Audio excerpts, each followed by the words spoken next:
Frank Luntz took the issue of media bias to voters in Vegas. It's been the topic of almost every debate. Republican candidates claiming that the media hasn't treated them fairly.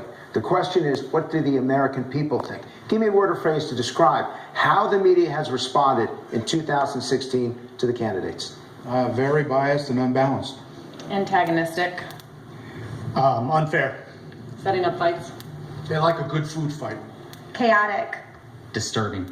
Primarily biased. Agenda-driven. Spectacularly fun and engaging and informative.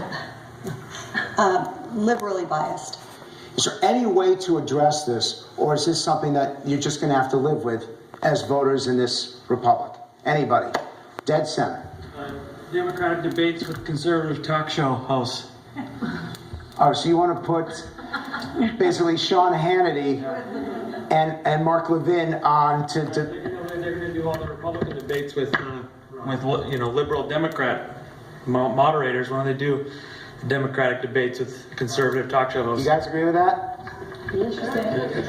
Matt? They need to stop asking questions to point the candidates at each other. They seem to be definitely focused on doing that to pit each other against one another. But don't you want the comparison? I think the candidates need to focus on themselves no matter what question that is thrown at them. But then they get accused of not answering the question. Well, if the question is ridiculous, then don't answer the question and stick with your guns. The problem I've seen is the media tries to inject themselves into the story far too often.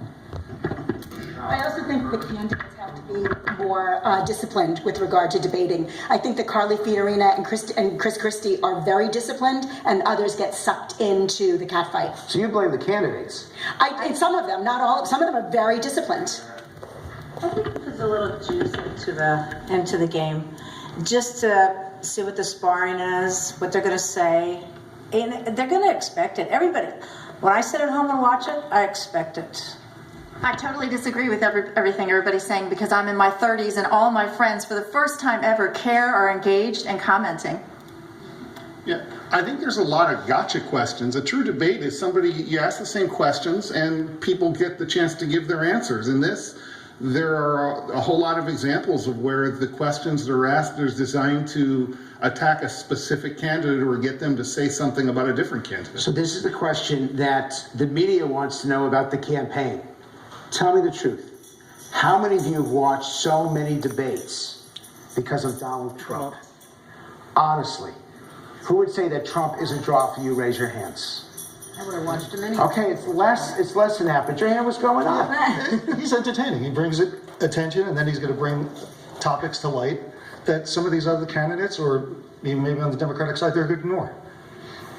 Well, I think if it weren't for Donald Trump, we wouldn't be having the discussion about building a wall and the immigration seriously like we're having now. So we're actually addressing issues that needed to be addressed but weren't before. Trump is really bold. I think that's why the American people like him. He's so bold and he speaks plainly, and the American people understand him. With just weeks to go before the first votes in 2016 come in, the Republican field remains very crowded. Up next, who our focus group says needs to call it quits now. Plus, the moment that